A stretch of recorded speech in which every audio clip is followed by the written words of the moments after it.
আমাদের প্রভু এক, এক নবীর উম্মত, জীবন বিধান এক, ঐশী বাণী কোরআন। আমাদের প্রভু এক, এক নবীর উম্মত, জীবন বিধান এক, ঐশী বাণী কোরআন। তবে কেন এক নও হে মুসলমান, এক করিয়া আহ্বান।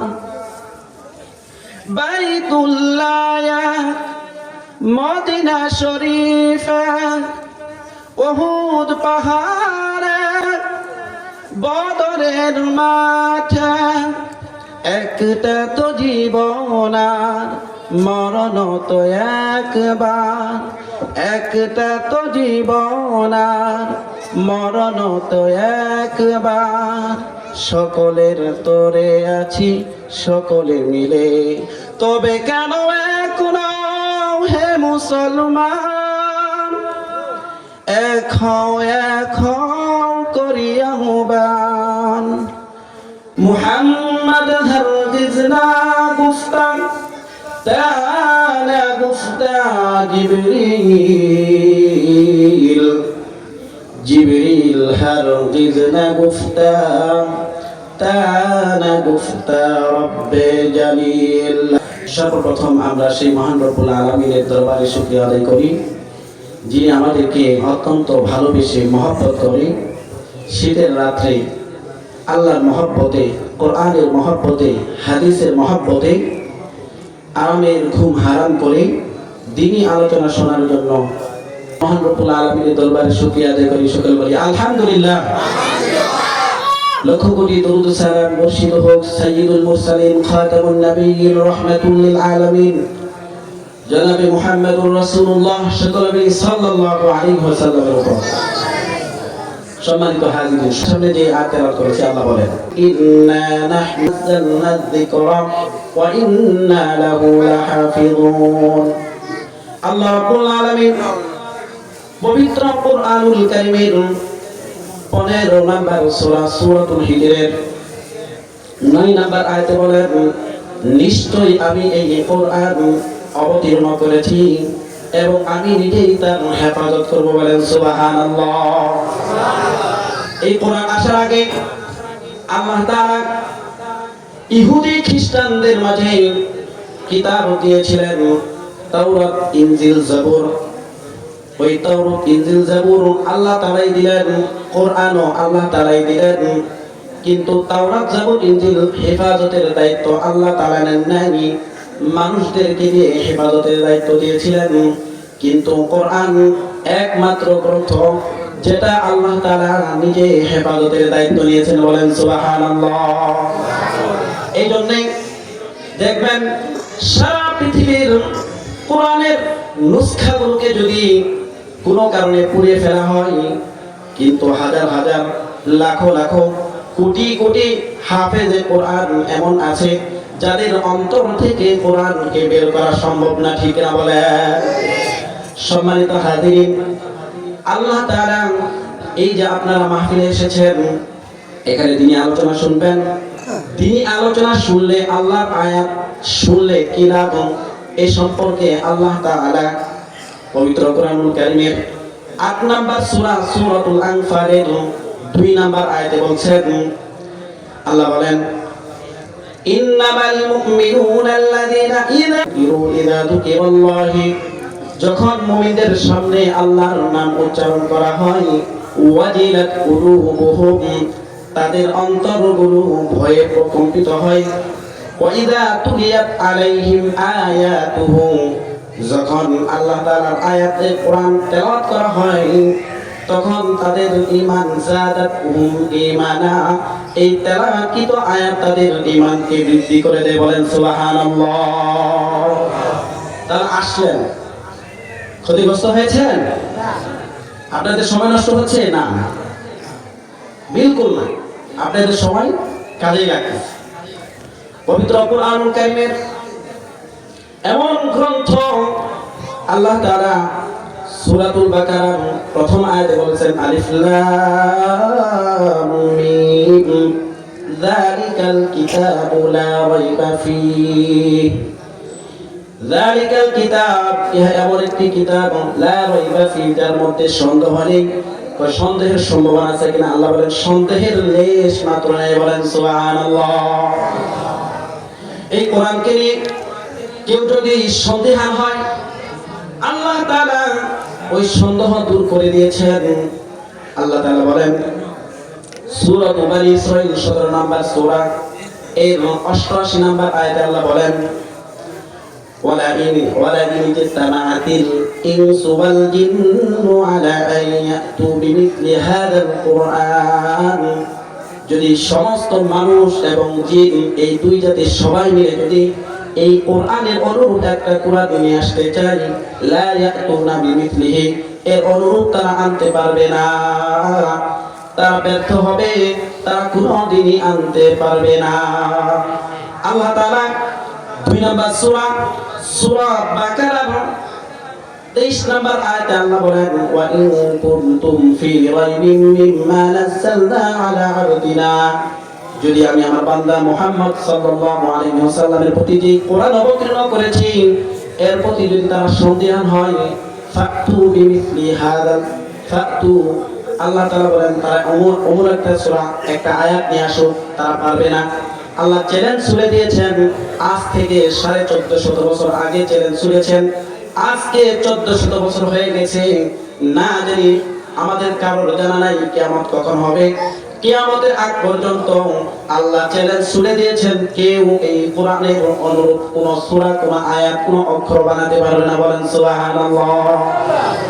সম্মানিত হাজির, সংক্ষিপ্তভাবে যদি এই কোরআনের পরিচয় আপনারা জানতে চান, যদি কোরআনের পরিচয় জানার জন্য কোরআনকে প্রশ্ন করেন, ও কোরআন পৃথিবীতে আসলে কার থেকে আসলে, কে তোমাকে পাঠালো? কোরআন নিজে উত্তর দেন। কোরআনুল কারীম, কোরআনের আয়াত সাক্ষী কোরআন বলে তানজিলাম মিম্মান খালাকাল আরদা ওয়াস সামাওয়াতিল উলা।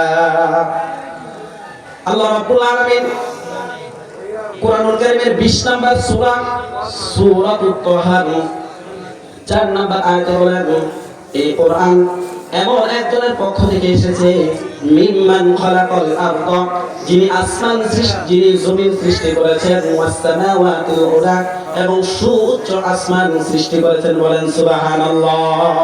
তাহলে কোরআন জানিয়ে দিল এটা কারোর পক্ষ থেকে নয়, এটা কার পক্ষ থেকে এসেছে? আল্লাহর পক্ষ থেকে এসেছে। যদি আমরা জিজ্ঞাসা করি, ও কোরআন বুঝলাম তুমি আল্লাহর পক্ষ থেকে এসেছো, পৃথিবীতে আসার আগে তুমি কোথায় ছিলে? পবিত্র কোরআনুল কারীমের 30 নম্বর পারা 85 নম্বর সূরা সূরাতুল বুরুজ এর 22 নম্বর আয়াত আল্লাহ বলেন ফি লাউহিন মাহফুজ, আল্লাহ তাআলার কাছ থেকে আসার আগে আমি লাউহে মাহফুজে সংরক্ষিত ছিলাম। বলেন সুবহানাল্লাহ। যদি প্রশ্ন করা হয় কোরআন বুঝলাম তুমি আল্লাহর পক্ষ থেকে এসেছো, লাউহে মাহফুজে ছিলে, কার উপরে এসেছো? কোরআন সেটাও বলে দেয়। কোরআন বলে সূরাতু মুহাম্মাদের 2 নম্বর আয়াতে বলেন ওয়াল্লাযীনা আমানু ওয়া আমিলুস সলিহাতি ওয়া আমানু বিমা নুজিলা আলা মুহাম্মাদ, যে নবী বলে আল্লাহ তাআলা বলেন যারা ঈমান আনছে এবং যারা আমলে সলেহ করেছে, নেক ভালো কাজ করে, এবং যারা মুহাম্মদ সাল্লাল্লাহু আলাইহি ওয়াসাল্লামের প্রতি যা নাযিল হয়েছে এই কোরআনের উপর বিশ্বাস করেছে। বলেন সুবহানাল্লাহ।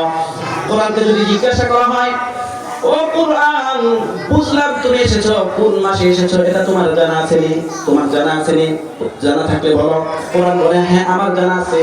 2 নম্বর সূরা সূরাতুল বাকারা এর 185 নম্বর আয়াত বলেন শাহরু রমাদান আল্লাযী উনজিলা ফীহিল কুরআন, কোরআন বলে রমজান মাসে এই কোরআনকে নাযিল করা হয়েছে।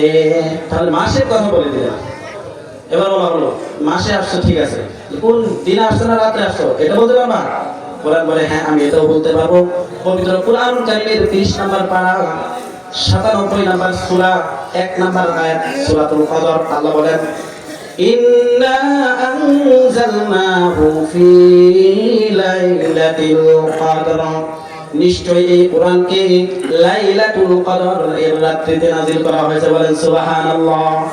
সব কিছুই বলে দিতে পারে, তাই না? কোরআন দিয়ে সব বলে দিচ্ছে। এবার যদি কোরআনকে বলা হয় সবই বুঝলাম, তাই আসতো কেন, কি উদ্দেশ্য, এটা বলতে পারবা? কোরআন বলে হ্যাঁ আমি এটাও বলতে পারবো। তো কেমনে বলবা? কোরআন বলে 14 নম্বর সূরা সূরাতুল ইব্রাহিম, সূরাতুল ইব্রাহিমের 1 নম্বর আয়াত আল্লাহ বলেন আলিফ লাম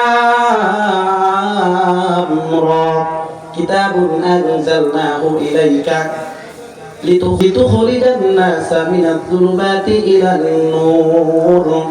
আল্লাহ বলেন এটা এমন একটা কিতাব যা আমি আপনার প্রতি নাযিল করেছি, হে নবী আপনার প্রতি যা নাযিল করেছি, যাতে করে আপনি অন্ধকার যুগের মানুষগুলোকে আলোর পথে নিয়ে আসতে বলেন। বলেন সুবহানাল্লাহ।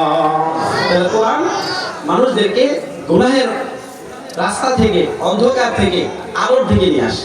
যারাই কোরআনের সাথে সম্পর্ক করবে তারা আলোকিত হয়ে যাবে। বলেন সুবহানাল্লাহ। যার উজ্জ্বল দৃষ্টান্ত হলো সাহাবায়ে কেরাম রাদিয়াল্লাহু আনহুম আজমাইন, যারা অন্ধকার যুগের মানুষ ছিল। কোরআন আসার পরে এই কোরআনের সহবতে আসার কারণে আল্লাহ তাআলা তাদেরকে কিয়ামত পর্যন্ত কোরআনের মধ্যে ঘোষণা করে দিয়েছেন রাদিয়াল্লাহু আনহুম ওয়া রাদু আন। সাহাবায়ে কেরামের দল হলো এমন দল যাদের প্রতি আল্লাহ সন্তুষ্ট, তারাও আল্লাহর প্রতি সন্তুষ্ট। বলেন সুবহানাল্লাহ। তাহলে কোরআনের স্পর্শে আসবেন তো, আসা যাবে তো, আসতে হবে। এবার যদি প্রশ্ন করে ও কোরআন তুমি কি কি সংবাদ দিতে পারো, পৃথিবীর সব সংবাদ তোমার কাছে আছে নাকি? কোরআন বলে হ্যাঁ এটাও আছে। তাই নাকি? বলো দেখি। কোরআন বলে ওয়ানাজ্জালনা আলাইকাল কিতাবা তিবয়ানাল লিকুল্লি শাইইন। কোরআন বলে হ্যাঁ হ্যাঁ এটা এমন একটা কিতাব যা আমি আমার বান্দার প্রতি অবতীর্ণ করেছি, মুহাম্মদ সাল্লাল্লাহু আলাইহি ওয়াসাল্লামের প্রতি। এই কোরআনের মধ্যে তিবিয়ানাল লিকুল্লি শাই, দুনিয়ার জগতের সব বিষয়ের সমাধান দেওয়া আছে। বলেন সুবহানাল্লাহ। সমাধান চাও যদি জীবনে মরণে, ফিরে যাও খুঁজে নাও চোখ রাখো কোরআনে। সমাধান চাও যদি জীবনে মরণে, ফিরে যাও খুঁজে নাও চোখ রাখো কোরআনে। তবেই পাবে সুখ শান্তির ঠিকানা, তবেই পাবে সুখ শান্তির ঠিকানা। মেনে চলো যদি তুমি কোরআনে পাক সমাধান। সমাধান চাও যদি জীবনে মরণে, ফিরে যাও খুঁজে নাও চোখ রাখো কোরআনে। ঠিক না? যারাই কোরআনের সহবতে আসবে এই কোরআন তাদেরকে আলোকিত করে দিবে। বলেন সুবহানাল্লাহ।